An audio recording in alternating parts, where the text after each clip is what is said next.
Maravilloso el Señor, bueno y bondadoso. Bueno, les voy a comentar, ¿no?, sobre un tema que les traigo.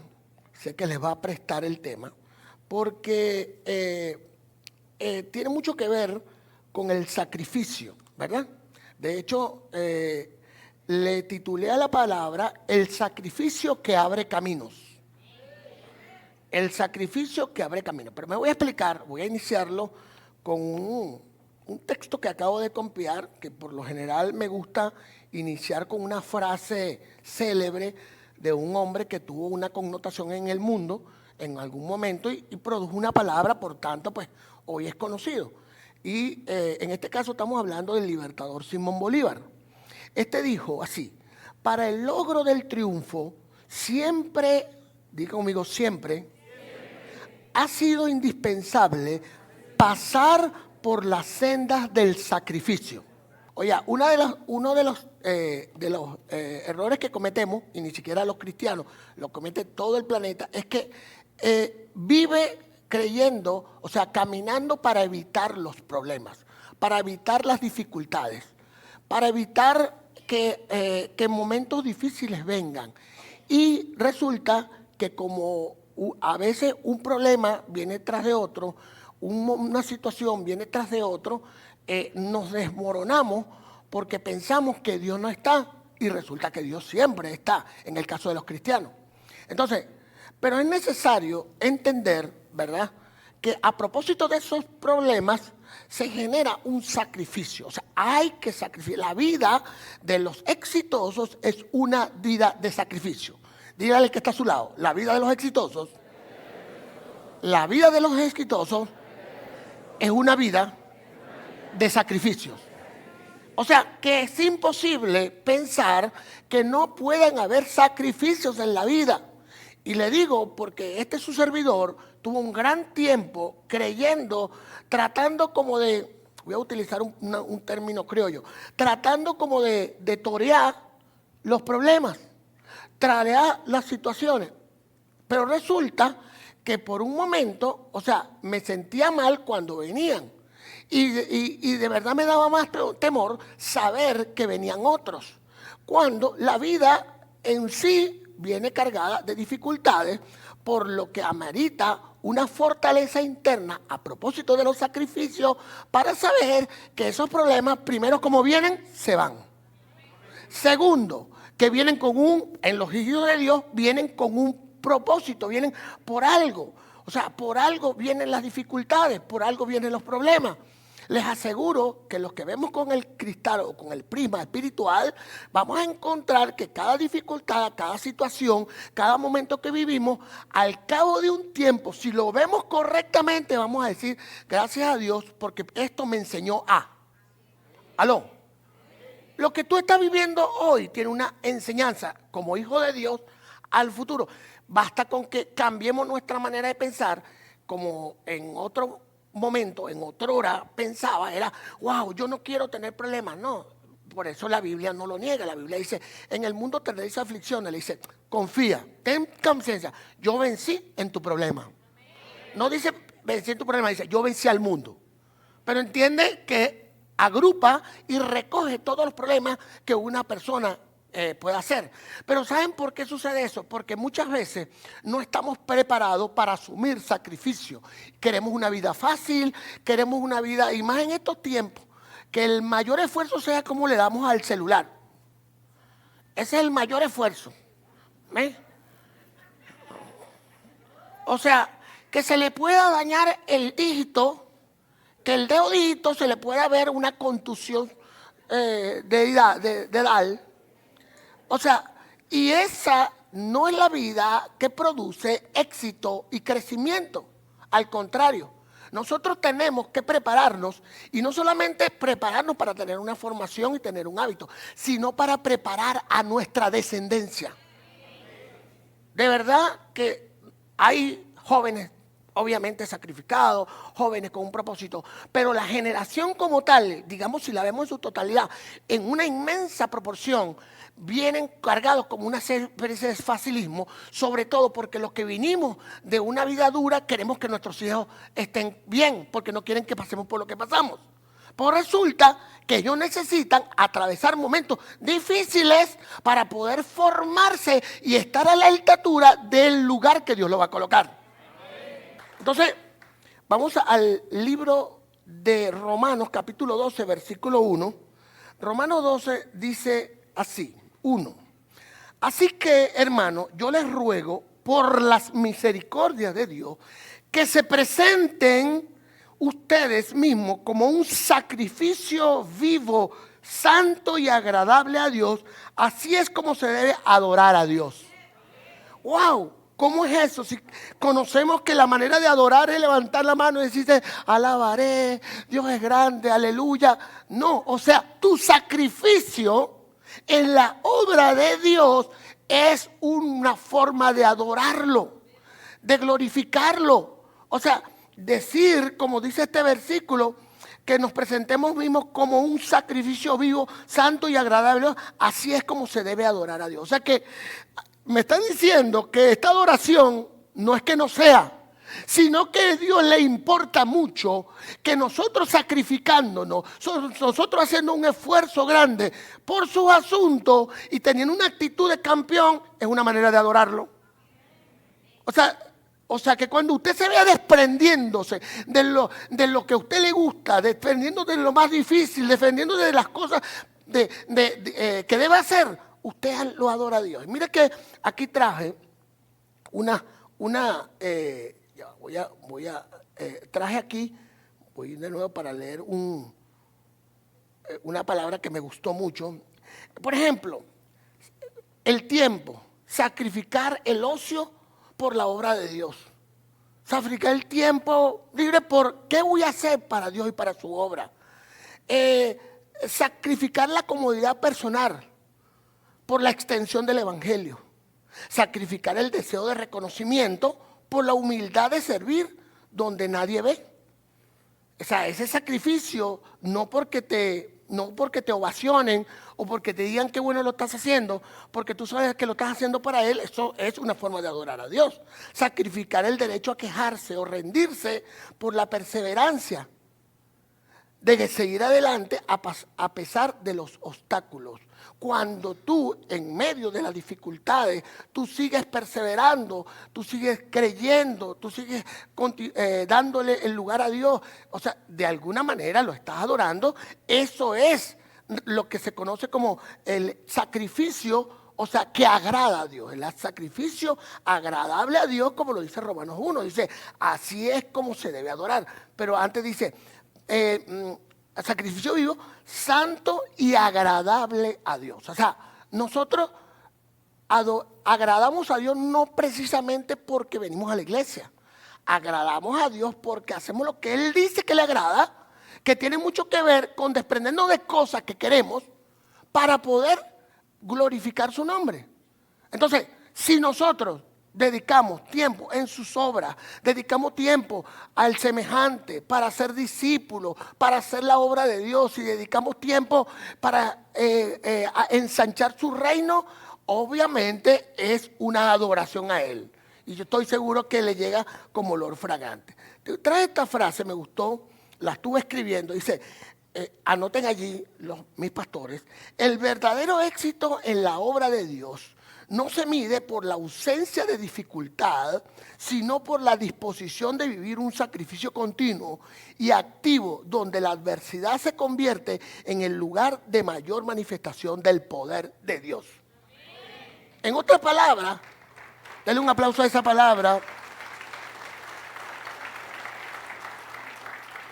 O sea, cuando tú tienes problemas, cuando tú tienes dificultades, ¿cómo ves la vida? Porque yo le doy gracias a Dios que me haya permitido estar aquí sirviéndole, porque me ha servido para saber que cuando yo estoy pasando momentos difíciles, en lo que la mayoría hace es decaerse. Yo digo, wow, ahora cómo Dios irá a resolver esto. Ahora, ¿cómo Dios irá a bendecirnos? Yo cada vez que tengo una dificultad de un momento y me ha enseñado esto, Señor, ya estoy interesado en saber cómo te vas a glorificar en medio de esta aflicción. Entonces cambias tu manera, la percepción que tienes de las cosas.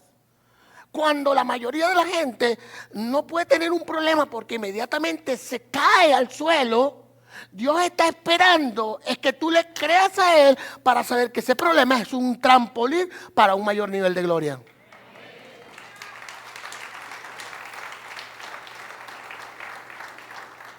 Porque de esa manera, con ese problema, Dios se va a glorificar, Dios se va a manifestar. Voy al siguiente versículo. Romanos capítulo 5, versículo 1 a 3. Perdón, 3 al 5. Romanos capítulo 5, vámonos a Romanos 5. Romanos 5, capítulo 3 al 5. Mira lo que dice. Y no solo esto, sino que también nos regocijamos en los sufrimientos. ¿Qué hacemos? Nos regocijamos en los sufrimientos porque sabemos que los sufrimientos producen resistencia. Diga conmigo, resistencia. La resistencia produce un carácter probado y el carácter aprobado produce esperanza. Y esta esperanza no nos defrauda porque Dios ha derramado su amor en nuestro corazón por el Espíritu Santo que nos ha dado. Ahí encontramos una explicación por qué no tenemos que tomar las adversidades, las dificultades, los sufrimientos negativos. Porque si usted es un hombre o una mujer que cree a Dios, Él está permitiendo el sufrimiento porque no te quiere dejar en el lugar donde estás, sino llevarte a un mayor nivel de gloria. ¿Cuántos quieren ir a un mayor nivel de gloria? Ya. Un momentico. ¿Cuántos quieren ir a un mayor nivel de gloria? Sí. ¿Sabe que tiene que pasar por la senda del sufrimiento? Sí. ¿Aló? Sí. Ya bajaron los amén. Quedaron y las manos quedaron como 4 nada más. Es necesario entender. Mire, yo tengo que hablar este tema abierto al pueblo de Dios.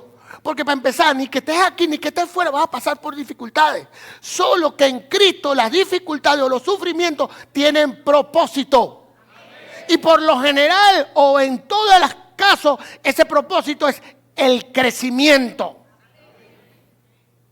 En este caso dice que te reviste el carácter. Dice que el carácter lo hace más duro. O sea, tú te puedes imaginar que tú fueses el mismo adolescente si eres adulto hoy, o el mismo niño si eres adolescente que ahora. ¿Qué te ha hecho crecer? ¿La comida? ¿La formación? No, lo que te ha hecho crecer en carácter es el que has sabido salirle adelante al sufrimiento. Me decía un hermano hace unos días, he cometido muchos errores. Bueno, aprender de los errores. Tenemos que aprender de los errores. Tenemos que aprender de las dificultades. Pero tú sabes dónde entra el problema. El problema no es que caigas en el error. El problema no es que tengas dificultades. El problema es dónde actúa el diablo. El diablo actúa cuando imprime desánimo en el hombre o la mujer de Cristo que está siendo atravesado por sufrimiento. Cuando le desánimo, decaimiento, me voy tal. ¿Qué es lo que quiere el enemigo? Que el hombre termine suicidándose. Que la persona termine cayendo. Que yo no me dice, no soy digno. Dios, tú no eres tal. Tú no existes. Esto no es verdad. ¿Cómo permites eso? Pero se necesita atravesar por la senda del sufrimiento. Miren, quiero que sepan, y obviamente nosotros no íbamos a llegar al extremo, pero tanto Jesús como los 12 discípulos murieron de una manera cruenta, todos, excepto Juan. Pero a Juan, ¿sabe qué pasó con don Juan? A Juan lo metieron en una paila, hirviendo, y a ese señor, el Espíritu Santo, el hombre se puso así. Candela, le pasó como a Daniel cuando lo metieron al horno de fuego. No le sucedió nada, pero llevó, bueno, hasta decir basta. ¿Por qué? Porque ellos querían a pesar de ese extremo sufrimiento, que la tribulación esta superficial, momentánea, que tú pudieras estar viendo, no se comparara con la que ellos vivieron. ¿Cuál es el problema del cristianismo de estos tiempos? Que quieren vivir una vida sin dificultades, sin sufrimiento. Y cuando vienen, pues, desconocen a Dios. Por eso Dios no se agrada con mucha gente. Pero además andan caídos, andan debilitados, andan con la talanquera en el suelo, cuando deberían decir: Señor, yo no sé por qué estás permitiendo. ¿Cuántos son hijos de Dios? Si tú eres hijo de Dios, tienes que creer que el sufrimiento tiene un propósito que Dios está permitiendo para algo bueno para tu vida a futuro.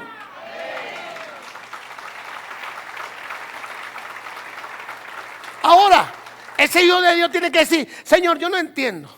Yo lo que sé que en este momento tú estás conmigo, pero además que voy, porque dice, en el mundo tendrás aflicción, confía, ya yo vencí, porque lo más tremendo es que al final del sufrimiento viene una victoria.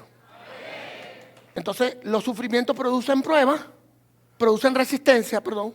El sufrimiento que produce es resistencia. La resistencia la produce carácter. Ahora digo, una persona que se suicide, ¿será que tiene resistencia? Una persona que se abata, que está dándole vuelta a la cama y vuelta a la cama, que no quiera levantarse, ¿será que una persona que hace resistencia? Una persona que diga, yo no sé, porque a mí, porque ese es el tema. Inclusive el sufrimiento produce un pensamiento negativo, muy en lo que se dejan llevar, es pensar que eres el único que tenía problemas. Y lo digo porque conmigo sucedió. Cuando yo tenía mis problemas, yo pensaba que ni Jesucristo había sufrido tanto como yo. Y no me estaba pasando nada. Porque el enemigo te hace pensar eso. No, lo que tú estás atravesando, miles de millones han atravesado peor, pero todos los que han pasado por lo peor en Cristo, no solamente han curtido su carácter, se han fortalecido en su carácter, sino que han vencido. Denle un aplauso al Señor.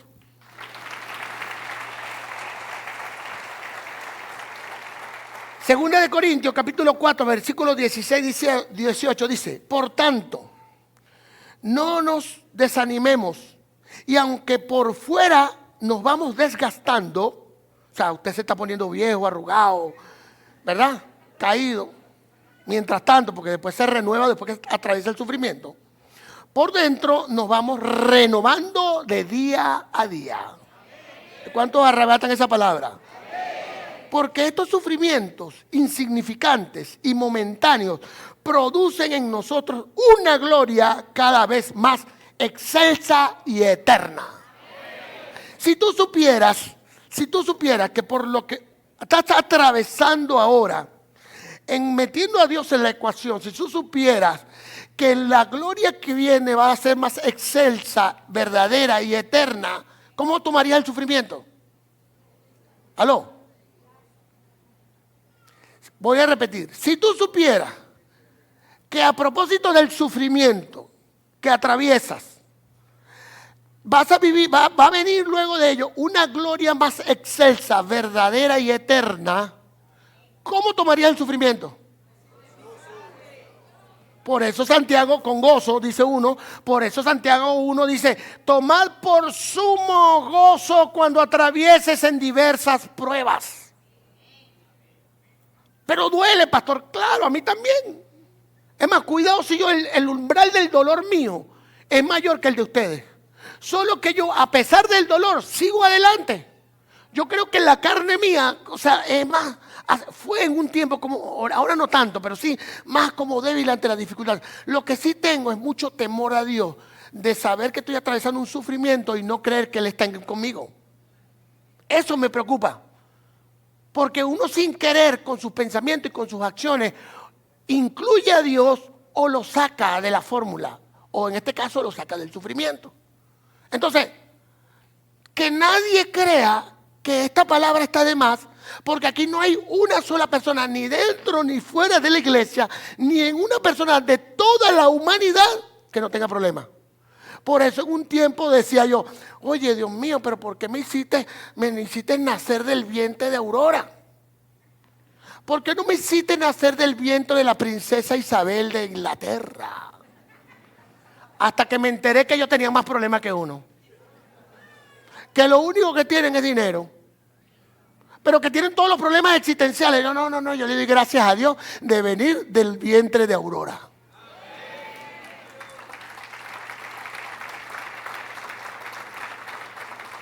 Ay, hay unos que están haciendo así. Se están recordando del nombre de su mamá. ¿Por qué? Porque es importante saber que lo que Dios permitió para tu vida es lo que realmente tú tienes que tomarlo y ponerlo a favor y darle gracias a Él, porque Dios lo permitió.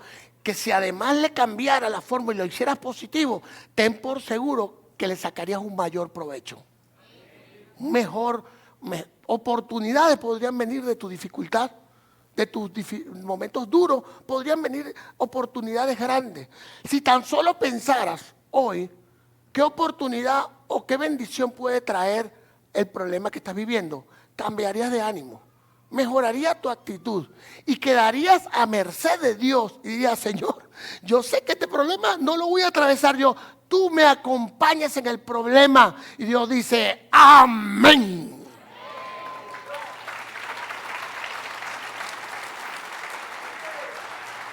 Ahora, de verdad, le pido a Dios misericordia por aquellos que no piensan que la palabra es para ellos.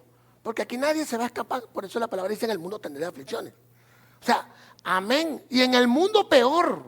Fuera peor. Fuera uno le vive toreando y huyendo a las dificultades. Aquí como hijos de Dios las enfrentamos. Aquí enfrentamos las dificultades en el nombre poderoso de Jesús. Mira que hay un aspecto importante que deban considerar.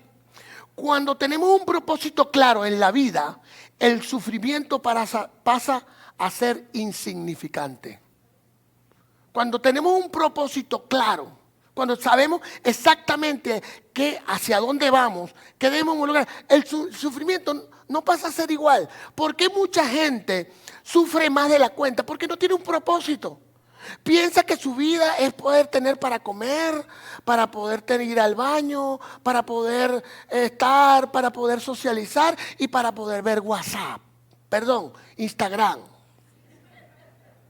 Ese es el propósito de la vida. Cuando usted tiene un propósito, yo sé que yo tengo un llamado de parte de Dios y mi llamado es engrandecer el reino de Dios, su justicia. Marcos capítulo 8, versículo 34-35, dijo: luego llamó a la gente y a sus discípulos y les dijo: si alguno quiere seguirme, niéguese a sí mismo, tome su cruz y sígame. Porque todo el que quiera salvar su vida la perderá, y todo el que pierda su vida por causa de mí y del evangelio, ¿qué hará? La salvará. Usted sabe que me di cuenta de algo, muchachos. Yo me di cuenta que mientras yo estaba buscando más el dinero a título de provisión, más lo alejaba. Mientras trataba era de que el cerebro ocupara más tiempo en ver cómo hacía, de verdad, yo creo que Dios me cerró esa puerta. Pero cuando decidí buscar a Dios, decidir ir a hacer la obra de Dios, sobre todo enmarcarme en Mateo 6:33, que dice: más buscar primeramente el reino de Dios y su justicia, y lo demás se han añadido. Comenzaron las cosas a hacerse detrás de mí. Yo no quiero otra vida, le decía a los pastores, yo no quiero otra vida. Porque mientras estuve tratando de buscar, mira si se asemeja esta palabra, mientras estuve tratando de buscar, y no nos ha faltado nada. Y el día que querramos ir para una playa, vamos a ir a una playa. Y el día, pero una cosa es ir a otra playa, otra vivir haciendo cosas, o sea, digamos que no sean propias del propósito. Entonces, si queremos verdaderamente ver días buenos, vayamos detrás del Señor, que las añadiduras están detrás de ti.